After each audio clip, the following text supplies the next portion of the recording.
Porque a inclinação da carne é morte, e a inclinação do espírito é vida e paz. Porquanto a inclinação da carne é inimizade contra Deus, pois não é sujeita à lei de Deus, nem em verdade o pode ser. Portanto, os que estão na carne não podem agradar a Deus. Vós, porém, não estáis na carne, mas no Espírito, se é que o Espírito de Deus habita em vós. Mas se alguém não tem o Espírito de Cristo, esse tal não é dele.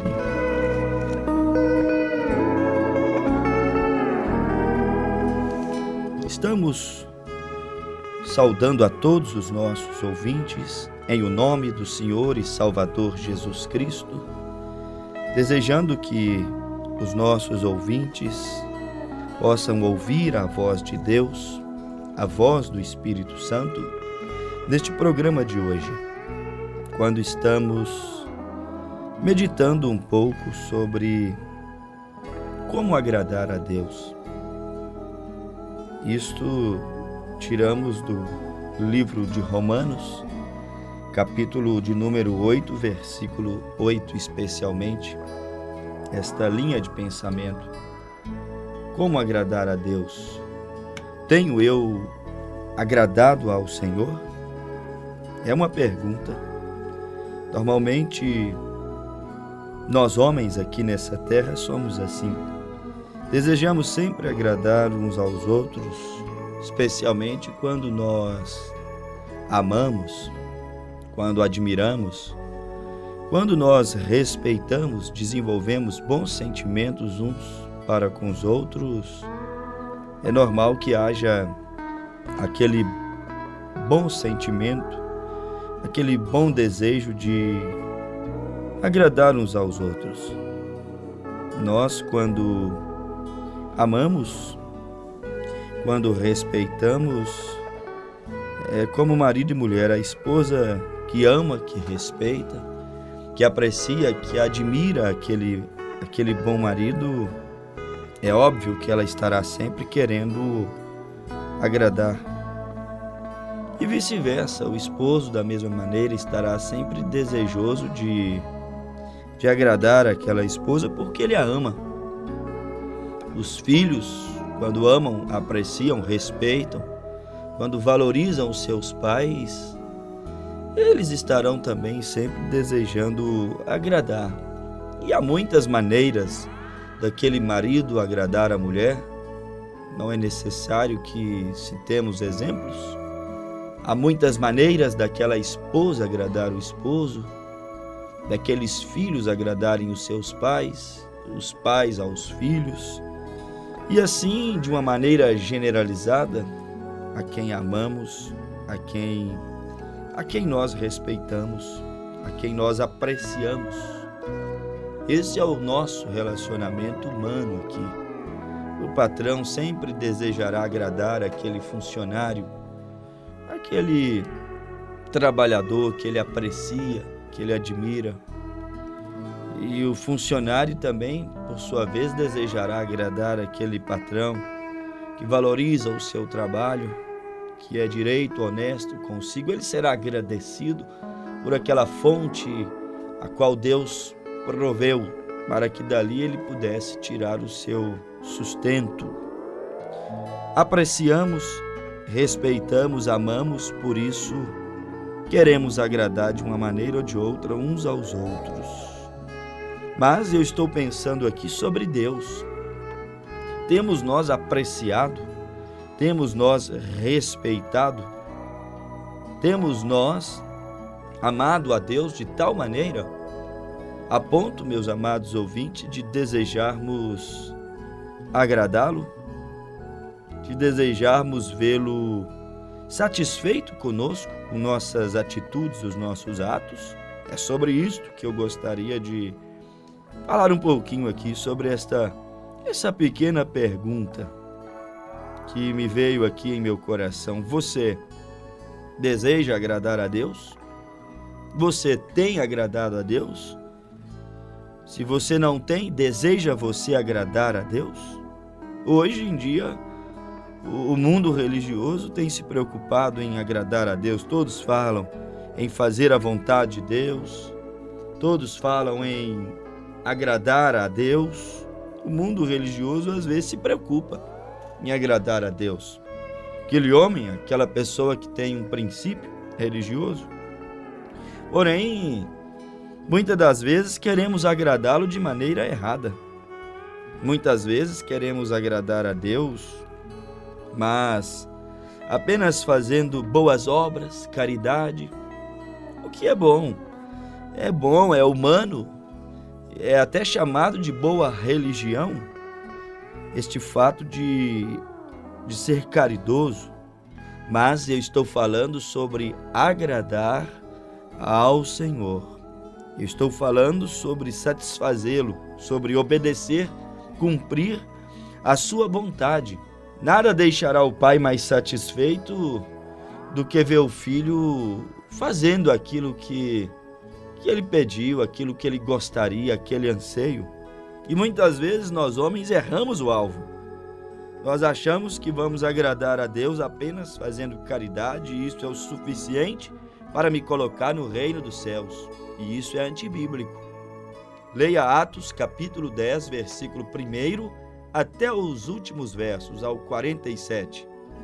Você vai ver que Cornélio era um homem bom, jejuava de contínuo, até orava. A Bíblia diz que os donativos, as caridades que ele fazia aos outros, até chegava diante de Deus, mas o anjo disse-lhe: falta-lhe uma coisa. Para Cornélio, apenas a caridade não seria o suficiente. Apenas as suas boas obras ainda não iria levá-lo a agradar a Deus da maneira como Deus merece e deve ser agradado.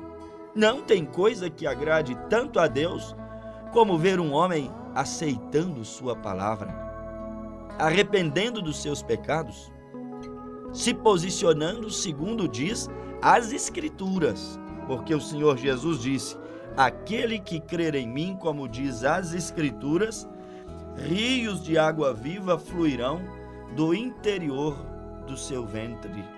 Jesus disse: examinais as Escrituras, porque vós cuidais ter nelas vida eterna, e elas testificam de mim. Não há coisa que agrade tanto a Deus como ver alguém acreditar nele, não segundo a história, ou segundo a religião, ou segundo as vãs filosofias humanas, mas segundo também a história e as filosofias e as religiões, quando elas falarem segundo as Escrituras. Não tem coisa que agrade tanto a Deus como ver alguém crendo nele, aceitando-o, tomando o posicionamento que exige as Escrituras, porque elas são rios de águas vivas. Elas é que nos fará saltar, diz a Bíblia, para a vida eterna. Não foi o que Jesus disse? Elas, unicamente elas, é que permanecerão para sempre. Diz o Senhor Jesus: passarão os céus e a terra, mas as minhas palavras não hão de passar. Isto, com certeza, é o que mais agrada ao coração de Deus, ver um homem obedecendo, respeitando a sua palavra. As caridades, sim, agradarão a Deus, mas não o suficiente para que você obtenha a vida eterna. Os bonitos discursos, tudo bem, nada contra eles quando eles brilharem na palavra, combinarem com a Escritura, mas apenas os discursos polidos e floridos, e éticos e morais, e muitas vezes motivacionais, ainda não serão suficientes para você agradar a Deus.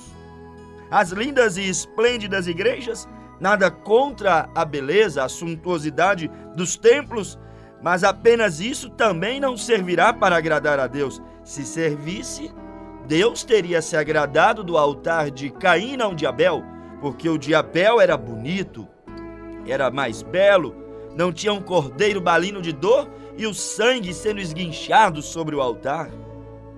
É bom que tenhamos isso em mente. Não conseguiremos nunca atingirmos o âmago do coração de Deus apenas com este espírito religioso que oferece apenas caridade, bonitos discursos, apenas lindas e esplêndidas igrejas, como Caim fez, pensando que estava agradando a Deus? Ele fez um lindo e esplêndido altar, um bonito sacrifício. Nada contra o lindo altar, mas neste altar deveria haver não hortaliças, não aquelas muitas cores que encantavam e atraíam a atenção dos olhos de qualquer um que passasse. Mas naquele altar não poderia faltar o cordeiro. O principal não era o gesso do altar, digamos assim, ou o mármore do altar, ou o vidro do altar, ou os enfeites e as flores e a paisagem do altar. O principal é o cordeiro ensanguentado no altar. Se ele não estiver no altar, pode ser o altar mais lindo, o templo mais lindo, o sermão, a retórica mais perfeita, a gramática mais polida. Faltou o cordeiro, faltou tudo. Faltou sangue, faltou absolutamente tudo. E nisto a religião tem pecado. Apenas caridade para Deus não é o suficiente. Apenas esplêndidos templos para Deus ainda não é o suficiente. Apenas um altar bonito, apenas músicas bonitas, roupas bonitas, ainda não é o suficiente. Caim também tinha essa preocupação, queria agradar a Deus. Se ele não quisesse agradar a Deus, ele não estaria levando diante de Deus sua oferta, seu sacrifício. Gênesis capítulo 4. Ele só levou um sacrifício diante de Deus, do Senhor, porque queria agradar a Deus. Porém, ele tentou agradar a Deus do seu próprio jeito, da sua maneira. Não se pode agradar a Deus com nossas próprias teologias, filosofias, ideias humanas. Não. A única maneira de agradar a Deus é trilhando o caminho que Ele mesmo abriu. Ele abriu um caminho no mar para Israel passar. Aquele era o caminho, aquele é o percurso que Israel deveria ir. Qualquer atalho, eles teriam sido encurralados, derrotados por Faraó e os seus cavalheiros. Deus sempre tem um caminho, um meio, um jeito pelo qual nós devemos passar. E quando acertamos aquele caminho estreito, espinhoso, apertado, como diz a Bíblia, em Mateus capítulo 7, versículo de número 13 e 14. Quando porfiamos por entrar pela porta estreita, o caminho apertado, que poucos entram por ele, então conseguimos agradar a Deus. Não a porta larga, uma vida apenas relaxada, negligente, uma vida à vontade, dissoluta, vivendo esplêndida e arregaladamente e dizendo e cauterizando as nossas consciências, pensando que estamos agradando a Deus porque vamos uma vez por semana à igreja, pensando que estamos agradando a Deus porque eu crismei, porque eu fui batizado quando criança, porque eu tomo da comunhão uma vez no mês. Isto apenas não é suficiente para agradar a Deus, porque eu sou um dizimista, um ofertante, porque eu contribuo para alguma missão, para alguma instituição de caridade. Apenas isso não conquista o coração de Deus. Deus quer te ver, quer me ver, trilhando o seu caminho, sua vontade, obedecendo a sua palavra. É como um filho. Que adianta aquele filho dar um carro para o seu pai, pagar um plano de saúde para o seu pai, mas trata-o como se fosse um lixo, trata-o como se ele fosse um resíduo, um refúgio? Que adianta aquele filho ajudar o seu pai até mesmo financeiramente, mas lhe falta o respeito, a ausência do carinho, do sentimento? Ora, o pai estaria muito mais feliz se ele tivesse palavras respeitosas, atitudes que valem muito mais do que prata e ouro.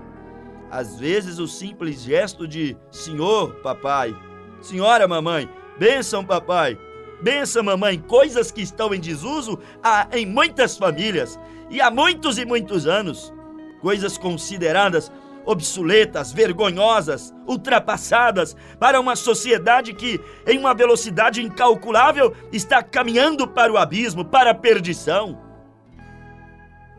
Há uma maneira para poder agradar a Deus. A Deus não se agrada com dinheiro, a Deus não se agrada, meu prezado ouvinte, com caridades, com templos bonitos, com o que você pode fazer. A Deus se agrada obedecendo, respeitando, submetendo a sua palavra. O mundo religioso quer agradar a Deus, como Caim estava desejoso de agradar a Deus, mas do seu jeito. Oh, meu querido ouvinte, Caim tentou agradar com um altar bonito, tentou agradar a Deus com sacrifícios bonitos que não combinavam em nada com a Escritura.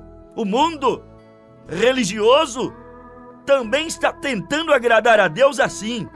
Pensamos que Deus, ele virá só porque temos a catedral mais bonita, a torre mais alta da cidade. Pensamos que Deus virá, que agradaremos a Deus em nossa catedral, com o nosso lindo coral cantando, com a nossa orquestra muito bem entoada. Pensamos que agradaremos a Deus com os nossos bonitos altares, com os nossos líderes graduados e discursos floridos e bonitos, para não assustar e não ofender e não ferir a multidão, a plateia.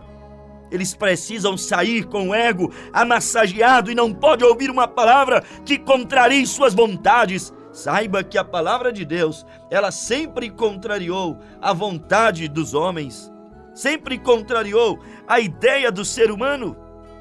Oh, você precisa saber sobre isso. Você precisa abrir os teus olhos espirituais para descobrir sobre como agradar a Deus. Eu e você desejamos agradar a Deus, mas de que jeito? O mundo quer agradar, mas com as suas ofertas e cultos carnais, superficiais. O apóstolo São Paulo nos passou a receita de como nós deveríamos agradar a Deus. Quer a receita?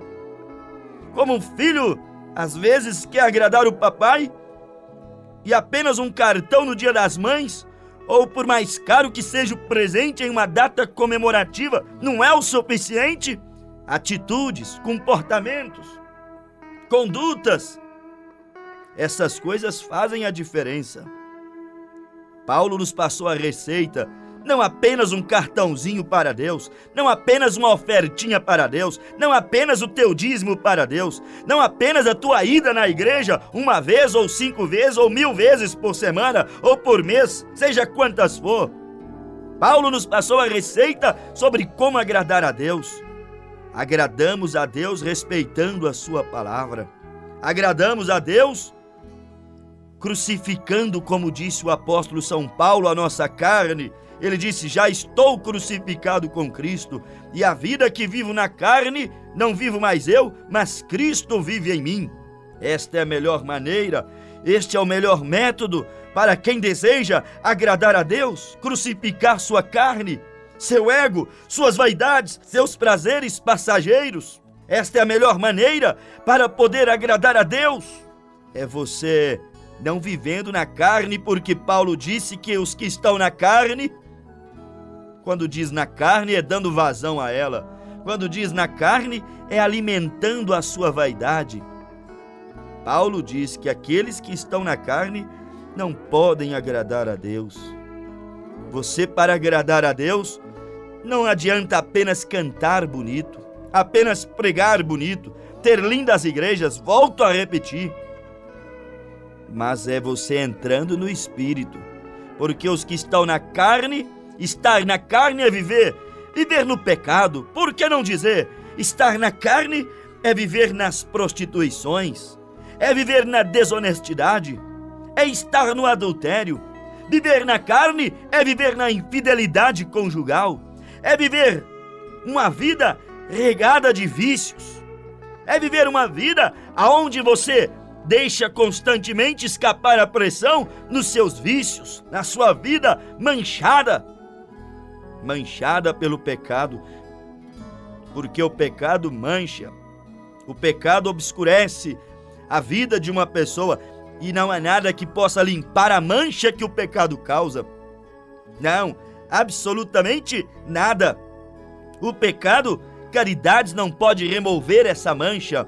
Religião não pode remover essa mancha. Sacrifícios humanos e dinheiro e o tilintar das moedas no fundo do cofre da igreja não pode remover essas manchas. Somente um arrependimento sincero, verdadeiro, somente entrando debaixo do sangue de Jesus Cristo, somente crucificando a tua carne, morrendo com Cristo, vivendo com Cristo, ressuscitando com Cristo. Somente o sangue, o sacrifício de Cristo é que pode remover a mancha do pecado. Somente isso poderia te pegar, te dar forças para não viver, não andar na carne, mas andar no Espírito. Na carne nós não podemos agradar a Deus, somente no Espírito. Então, se você deseja agradar a Deus, entre no Espírito.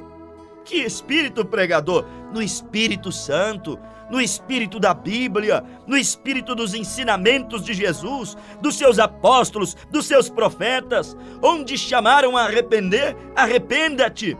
Onde chamaram a se santificar, santifique-se. Onde te chamaram para buscar pelo batismo do Espírito Santo, ou seja, por Deus morando dentro do teu coração, faça-o de tal maneira que encontrarás graça, agradará o coração de Deus. O posicionamento na palavra, a obediência a Deus, entre no Espírito que agradarás a Deus. Quando você entra no Espírito, vive no Espírito, trabalha no Espírito, sempre em conexão com Deus, então com certeza os frutos da carne, porque Paulo falou sobre os frutos da carne, ele falou sobre a lascívia, ele falou sobre as discórdias, ele falou sobre a malícia, ele falou sobre a cobiça, ele falou sobre a prostituição, Paulo falou sobre os frutos da carne, ele falou sobre a avareza, sobre a contenda e tantas outras coisas mais.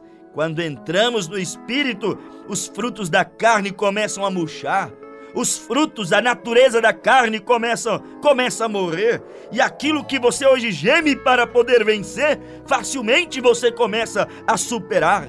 Aquilo que os alcoólicos anônimos ou uma clínica de recuperação às vezes não consegue fazer por você, aquilo que os esforços humanos dos pais, da esposa, dos amigos não conseguem fazer por você, então aquilo se realiza porque o Espírito do Senhor, quando você dá lugar para Ele, guarida para Ele, quando você o alimenta dentro da sua alma, ouvindo a palavra, e a fé vem pelo ouvir e ouvir a palavra de Deus.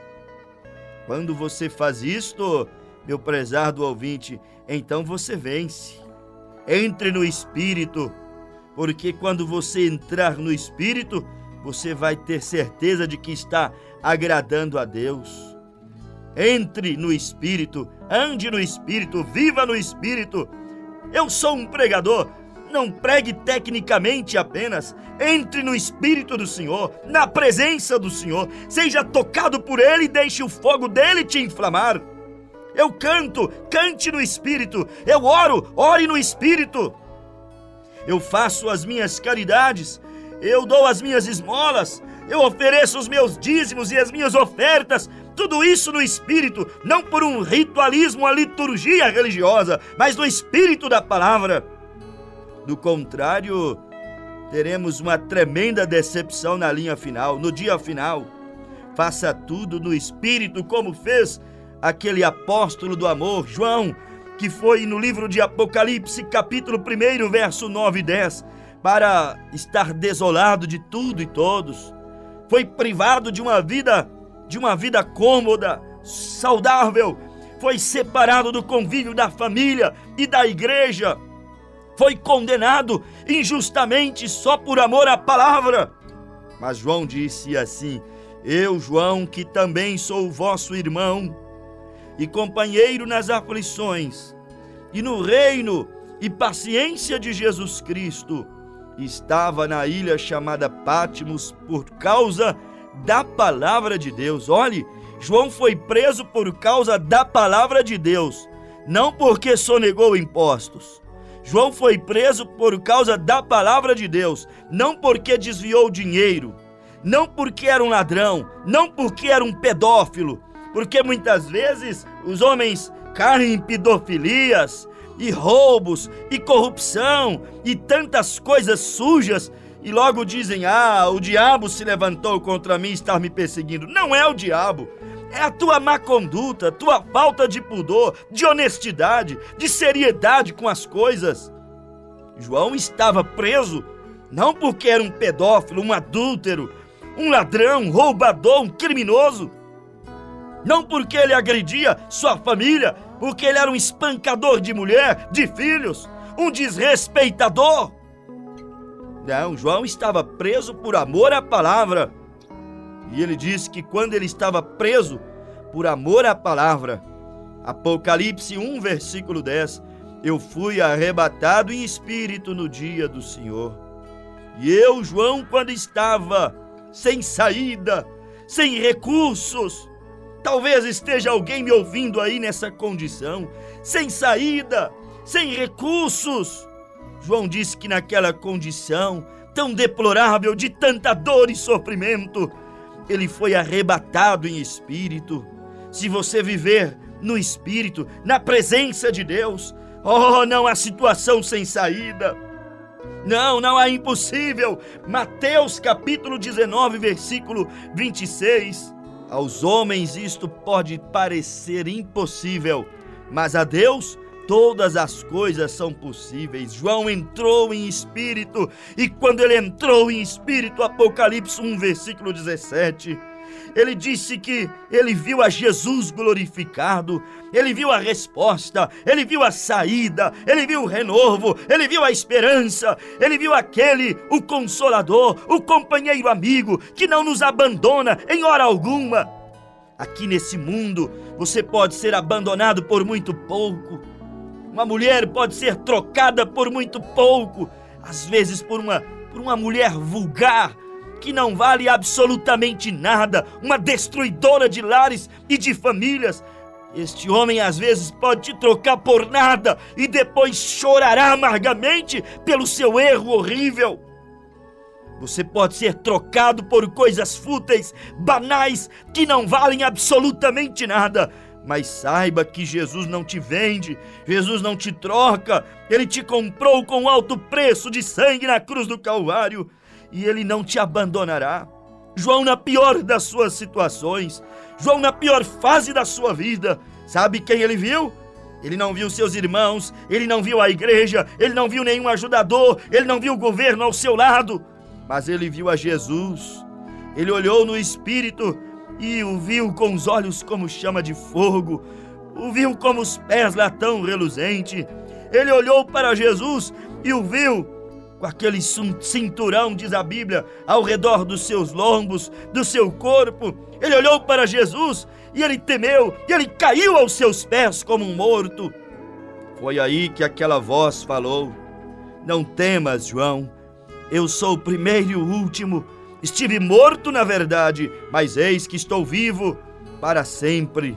E ele disse: e tenho as chaves da morte e do inferno. Não temas, João, eu tenho a chave para te tirar de Pátimos, eu tenho a chave para te consolar, eu tenho a chave para te revigorar. Não temas, João, você conseguiu me ver, porque você saiu da carne, você entrou no Espírito. No Espírito o homem vê a Deus, no Espírito o homem ouve a voz de Deus, no Espírito o homem recebe a direção para a sua vida. Independente da situação, independente de onde ele esteja, João viu a Cristo Jesus, o ressurreto, falando com ele: a morte não tem mais poder sobre você, João. O inferno não poderá mais te espantar, não tem poder sobre a tua vida. Você só precisa entrar, meu ouvinte, no Espírito. No Espírito você agradará a Deus. No Espírito Deus se revelará a você. No Espírito, se você entrar, tua enfermidade é curada, tua oração é respondida. Se você deseja receber resposta, se você deseja receber as suas vitórias, como João recebeu, mesmo isolado e preso na ilha de Patmos, entre os piores criminosos daqueles dias. Entre no Espírito. Romanos capítulo 8, versículo 1. Nenhuma condenação há para os que estão em Cristo Jesus, que não andam segundo a carne, mas segundo o Espírito. Vem entrar no Espírito, que Deus te encontrará. A hora vem, e agora é a hora em que os verdadeiros adoradores adorarão ao Pai em espírito e em verdade, porque o Pai procura tais que assim o adorem. Ouça o programa no Espírito. Quebrante-se, liberte-se desta carne, dessa mente viciosa, desta natureza viciosa que só pensa em coisas fúteis, que não edificam, que corrói, que apenas destrói os valores espirituais e morais que o ser humano deveria preservar. Entre no Espírito, porque a Bíblia diz que Deus é Espírito e importa que os que o adorem em espírito e em verdade. Ore a Deus para ungir os teus olhos, ungir a tua alma, o teu coração, e você compreenderá o que tem sido pregado. Deus abrirá o seu entendimento, como ele abriu o entendimento dos apóstolos, e eles então compreenderam a Escritura. Faça o mesmo. Ore a Deus e peça para que ele unja os teus olhos com o colírio santo, para que então vejas a revelação de Deus enviada à terra nesses últimos dias. Que Deus te abençoe, em nome de Jesus Cristo. Amém, Senhor. Amém.